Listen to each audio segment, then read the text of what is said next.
I'm really living at the moment the joy of a hard external deadline. Sounded like I was about to talk about something else there. That's a separate joy.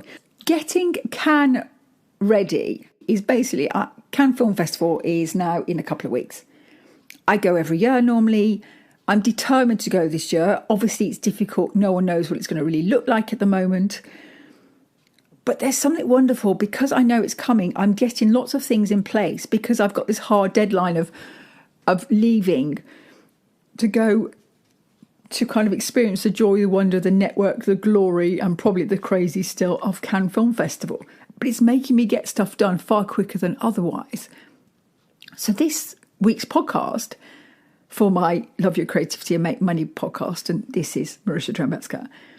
Yeah, this week's podcast is about the joy of a hard deadline, because there's something wonderful about going, I want to get this, and this done. We all do it, whatever your creative project is, whether you're doing a gallery exhibition, whether you're getting an edit done on a film or a book, whether you're practicing to get on stage for a show or you're building a show, it almost doesn't matter. The truth is we can dream and do a bit of work, and then there's always the, oh no, this is our final deadline when everything's going to be hung or I'm on stage. And it's amazingly wonderful for focus. So Cannes Film Festival is going ahead this year. I've been going to Cannes Film Festival every year for the last, I think 2014 I went first as an actor. I used to go before as more of a party person.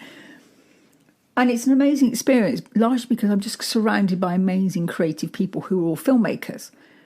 And I'm an actor, and yes, okay, I will do the red carpet and I do lots of parties and I like to chat.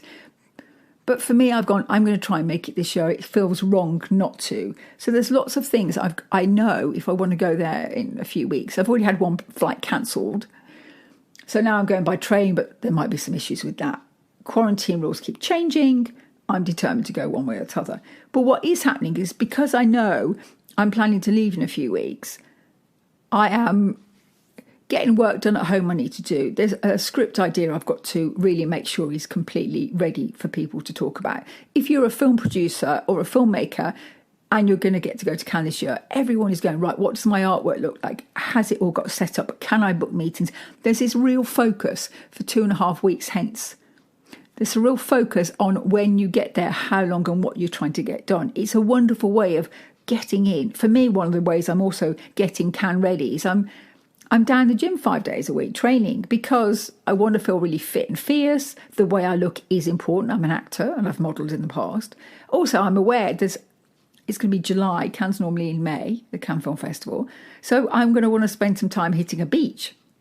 And that's just personal. I want to kind of feel, normal Marisha level rather than COVID have sat my ass for the last year. So there's been a wonderful case of I can find a really good, strong reason to get down that gym most days at the moment ahead of going to Cannes.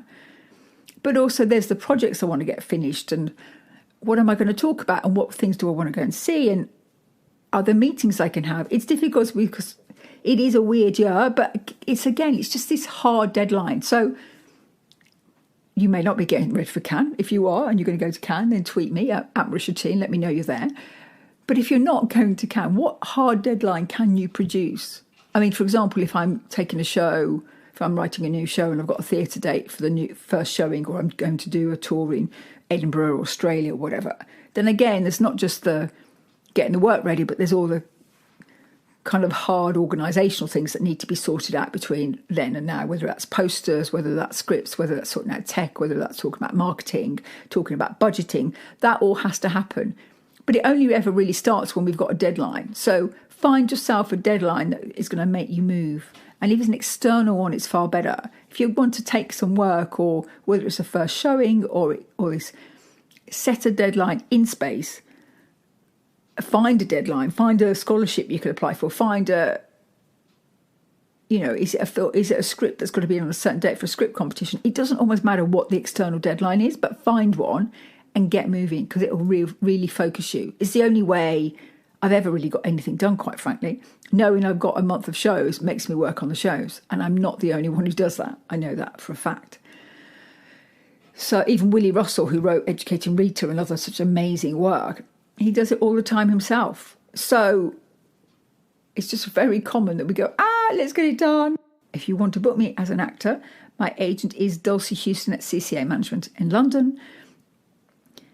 If you want to book my senior psychic work or my Queen of the Fucking World work, or me talking about creativity and all that kind of stuff, or financing creativity, then you can contact me on @MarishaT on Twitter, Instagram, or Marisha Trembecks on Facebook, and myself or one of the team will get back to you.